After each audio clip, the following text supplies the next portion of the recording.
Hi, good evening, and welcome to Varsity Maine Live, the show about all things Maine high school sports. For the Portland Press Herald, I'm Travis Lazarczyk, and this week I am joined by my colleague Drew Bonifant from the Kennebec Journal and Morning Sentinel, and from the Times Record, Eli Canfield.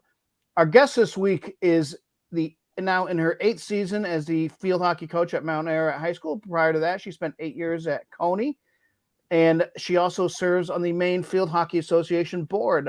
Krista Chase, thanks for joining us tonight. Thanks for having me. I love talking field hockey. This is great. Okay. Your team, Krista, is 8-3-2 in second place in A North. Just kind of tell us about how the season's going for your Eagles so far this year. Well, my girls are working really hard. It is great to be back playing in the KVAC A this year. Last year, we kind of took a little detour and went down south to play. So we're so happy to be back with all our friends in KVAC A. My girls are finishing strong. They really are. They've decided that they want to play the best field hockey they can possibly play. And they're working tremendously hard, giving it everything they've got, led by my seniors who are just so hungry to show everybody what we're made of. And we still have a game left to play in the regular season. So we'll see how things shake out and how we, go about playoffs. Coach, you're in the region with Skowhegan, and we've talked at length about Skowhegan's track record with field hockey, and they're obviously picking up where they've left off before this season. You've played them in the regular season.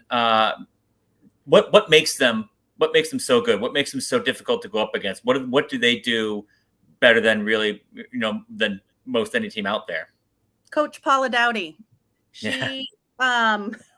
She's the glue. She's been there forever, and she has a well-oiled program that starts from the ground up. And, she just puts out team after team after team of, who strive for excellence. And so I credit her with all of that. And her players are remarkable, and I'm sure they train all the time. But I really credit Paula for just, 20. I was telling one girl in my little counseling office today about Skowhegan field hockey. I'm like, if you know nothing about field hockey in Maine, you probably have heard of Skowhegan field hockey. Mm-hmm. And, yet again, they're still at the top. And so not much has changed there. But when you talk about playing a team like that in the postseason, is that something that can be intimidating for players to go up to know they're waiting, or is that something that kind of jazzes your, kind of gets your players excited? Like, hey, let's go out and be that team that finally ends the streak and things like that.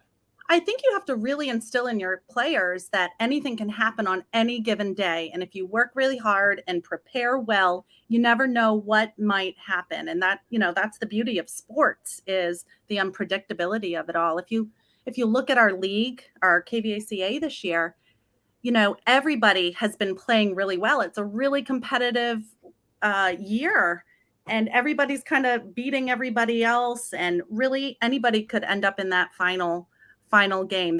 There's a lot of good field hockey happening. So you just have to get your kids ready to compete, show up to compete, and, really believe that anything can happen on a given day, despite what things look like on paper. Coach, I saw you guys on a Tuesday against Brunswick, and one of the things that stood out to me about your guys' team and what you said to me after the game was your defense and just how strong that they've been playing of late. Do you think that that's kind of a big key, the defense playing well as we head down the stretch into the postseason?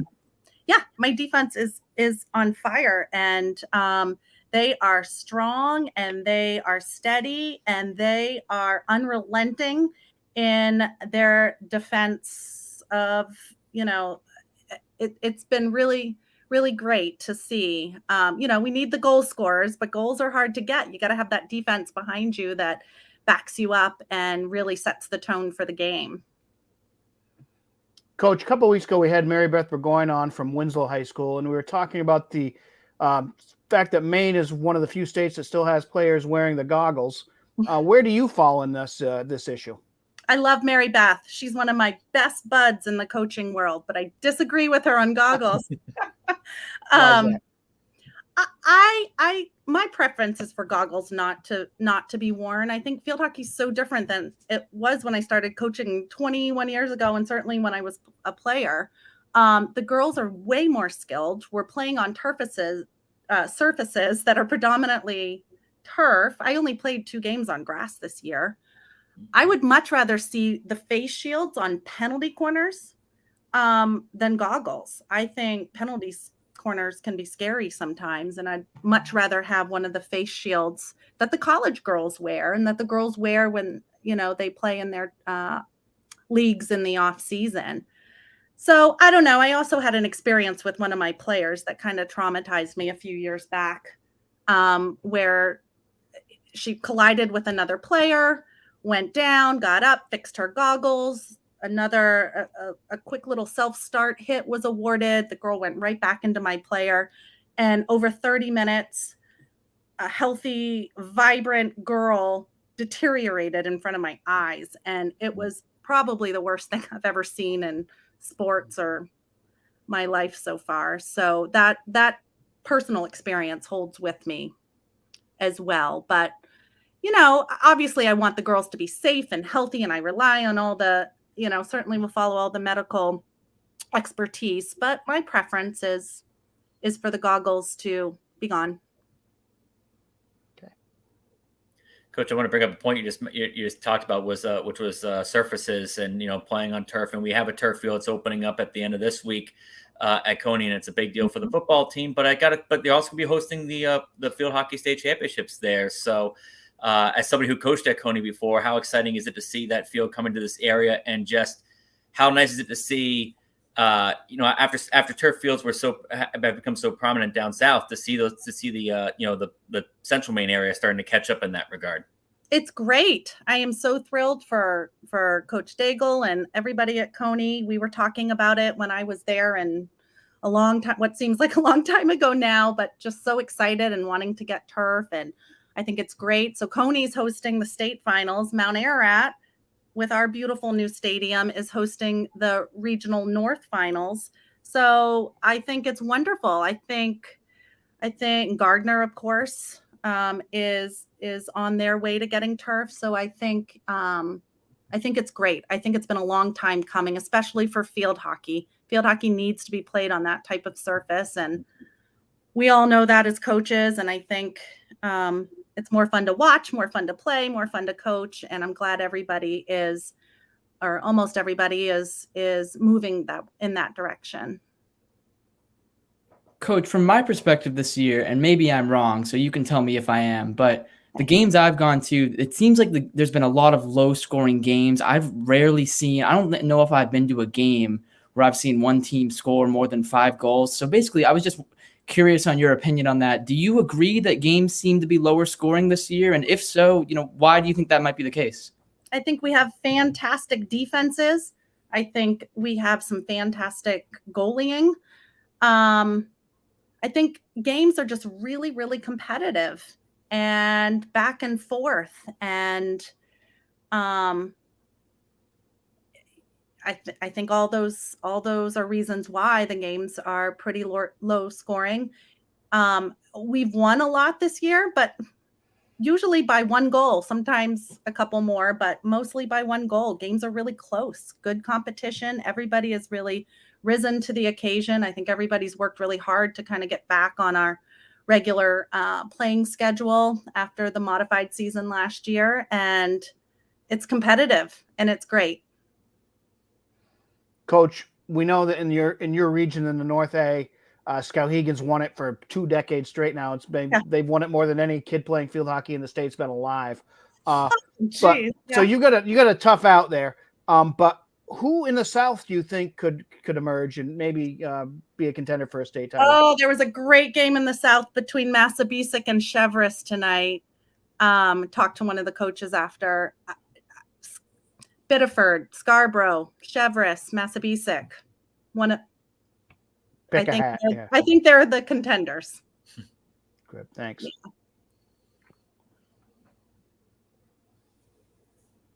Coach, maybe I'm wrong here again, but this is another question where maybe my personal opinion is wrong. But it seems to me that, the talent level of field hockey in Maine has, only risen over the past couple of years. It seems like the sport is growing throughout the state. Just, so in your mind, my question for you here is just, how much do you think, the sport of field hockey overall has grown, within Maine over the last, 10, 15 years from, your experience as well? Tremendously. I think it's a different game. I think it's been elevated by a real commitment by players and coaches to the game. I know I take my little youth field hockey teams to tournaments around the state, and, high school coaches all across the state are running youth programs, and we're really trying to teach the game and generate excitement for the game. And that translates into really skilled players by the time they get to high school. These girls have been playing for a while together, and it's a different game. And then you add in turf, and it's a faster game and a cleaner game, and way more exciting than when I played in the early 90s. Great. Completely different. Field hockey is certainly in a good place in Maine right now. Coach, we're going to let you go from that. Krista Chase from Mount Ararat, thanks for joining us tonight. Thank you, guys. Thank you. Okay, we will now move on to Athletes of the Week, and we're going to start because we had some state championships decided over the last weekend in golf. So let's just kind of run down through the 6 winners there. In Class A, on the girls' side, Cheyenne Kuchar from Noble, and on the boys' side, Lucas Flaherty from South Portland. In Class B, we had Jade Haylock from Levitt winning on the girls' side, and Eli Spalding from Freeport on the boys'. And in Class C, Clarice Bell from Orono and George Fahey from Waynfleet. I was at the B championships on Friday, and Eli Spalding put on an absolute show, finishing 4 under par, the only player under par for that tournament. Eli, you were at the A&Cs on Saturday at Natanis. Just talk about the quality of golf you saw. Yeah, in Class A, it was really Lucas Flaherty, as you mentioned. He kind of dominated the field. He shot a 72. I was watching him for his last, 5 or 6 holes, we'll say, and he just seemed really composed. I talked to him after. He just told me he wanted to come into that playing his game, and that if he played his game up to his level, that he would have a shot. In Class C, George Fahey, he was on pace for an unbelievable round. He believe he was 4 under through 11 holes. Then he kind of slipped up there on the back, ended, I believe, 1 over for a 73 that won the championship.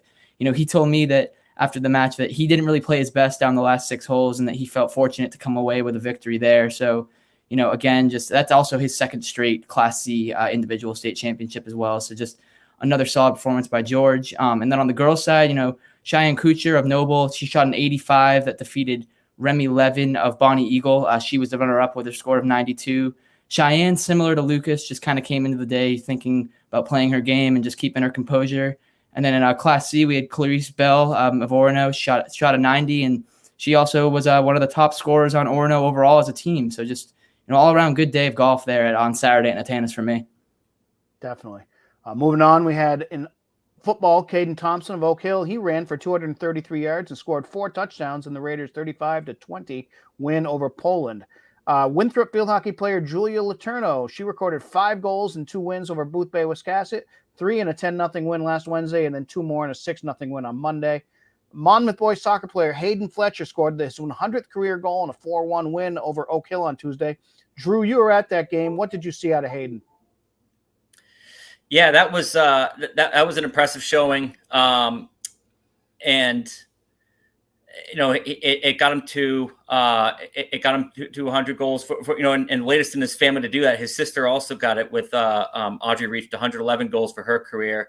It's now 390 goals combined for Hayden, Audrey, Kyle, and Haley Fletcher. It's a really good soccer family, and he's just a really good player. He's good at using both his feet. He can make people miss. He can steal the ball from defenders. He's not just somebody who stands there and just fires on net. He's able to make plays for himself. So he's a really good player, and Monmouth is a good team. And if he keeps going the way he's going, they could be a tough out in the playoffs.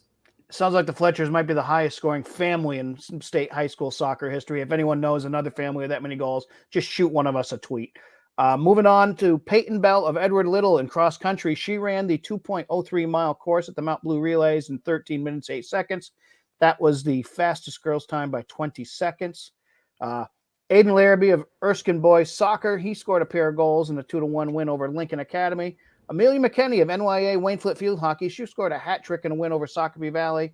Alexis Morin of Brunswick Girls Soccer, she scored 3 goals in a win over Brewer, and she now has 16 goals and 7 assists in 12 games. Will Doyle of Telstar Football, he threw 4 touchdown passes and ran for another in a 52-0 win over Lake Region. And Telstar is just a nice story because that was one of those programs that had to put football on hold a few years ago, and they've really kind of found their groove in 8-man this year, 6-0, heading into the final week of the regular season this weekend, and probably going to be the number 1 seed in the 8-man small South Division. And finally, Elena Miller of Yarmouth Volleyball, she closed out Cape Elizabeth with a 12-point service run in the 4th set to win the match, 3-1 on Saturday. Yarmouth is 12-0 with 2 wins against Cape Elizabeth, and she also led her team with 13 kills. So that's the Athletes of the Week this week. Let's move on to the Varsity Maine polls. These are polls voted on by sports reporters from the Varsity Maine newspapers across the state. Starting with boys soccer, Lewiston in first place this week with 5 first place votes. They jump over former number 1 Scarborough, who's now in second with 1 first place vote, followed by Wyndham, Yarmouth, and Falmouth. Drew, a team just outside the top 5, kind of probably under the radar a little bit, is Winslow at 12-0. They came in at number 7, I believe, this week in the poll. Yeah, that's a very good team, and that's an experienced team. I mean, they got 7 senior starters in their lineup. They had a really good 1-loss season last year. Came up and have just picked up where they left off last season. They're good on all faces. They're good up front. They're good in the midfield. They're good on defense. They've now scored 68 goals and allowed 1 on the season. So I mean, that just kind of says it all. This is a team that is very confident and deep. If there's one caveat, it's that they haven't played the best competition, in the KVAC North teams that they've faced. So they're going to face a scale up in competition once they get to the playoffs. But with what they have in their roster and the different ways that they can beat you, they'll be a tough out for anybody. Okay, thank you, Drew. In girls soccer, number 1, Wyndham. They were number 2 last week. They got all 6 first place votes. Number 2 is Bangor, followed by Falmouth, Scarborough, and Cape Elizabeth. Eli, this Bangor team's just one of 3 or 4 good teams in Class A North. So just kind of tell us about how that's shaking out. Yeah, Class A North in girls soccer there's, as you mentioned, 3 or 4 teams there that could really make a run at the end. I saw the Brunswick-Bangor game earlier in the season. That game, Bangor came back from 3 goals down. So it showed me that they're a really gritty and experienced team that can, overcome adversity like that. Today, actually, Camden Hills and Brunswick played, and Camden Hills won 2-1. So that tells me that Bangor and Camden Hills are probably a little bit better than Brunswick, who sits there at 3 right now in the heel points, with Camden Hills at 2. But as you mentioned, those 3 teams, along with Mount Ararat, who's sitting there at 4 at 7-3-2, Messalonsky at 6-5-1, Mount Blue at 8-3-1. There's a lot of good competitive teams in A North, and it seems like Camden Hills, now that streak is over, is beatable as Bangor beat them. So yeah, it could really go any way in A North, and it should be an exciting postseason. Yeah, it seems like it's going to be an exciting end of the regular season here in everyone's sport as we kind of gear down and get ready for playoffs after not getting them in anything last year.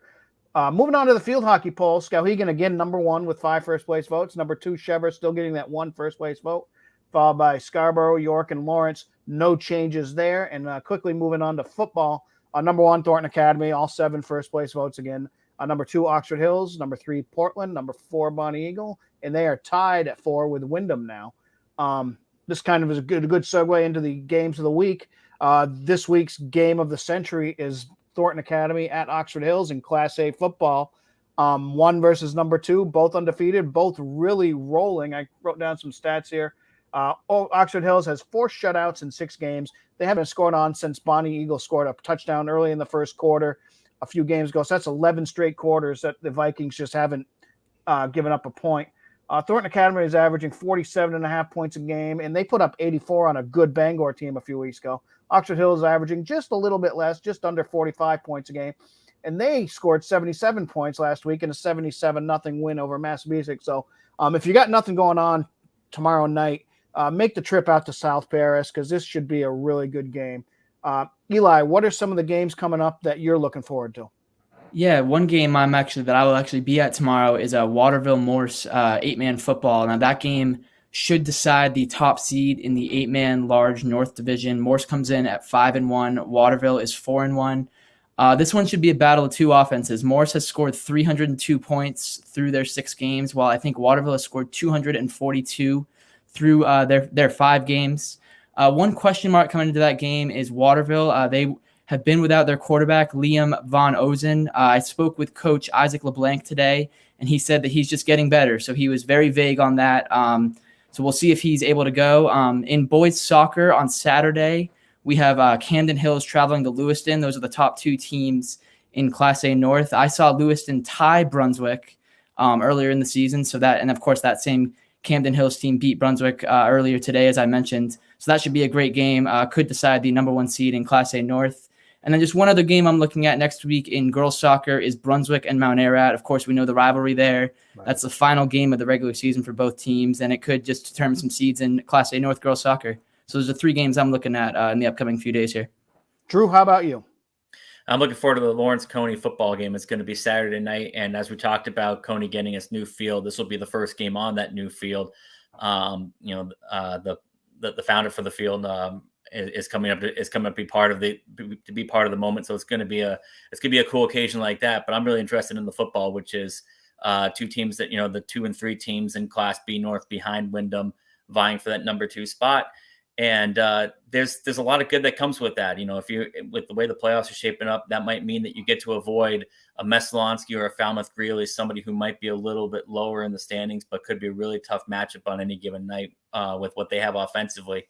So there's a lot to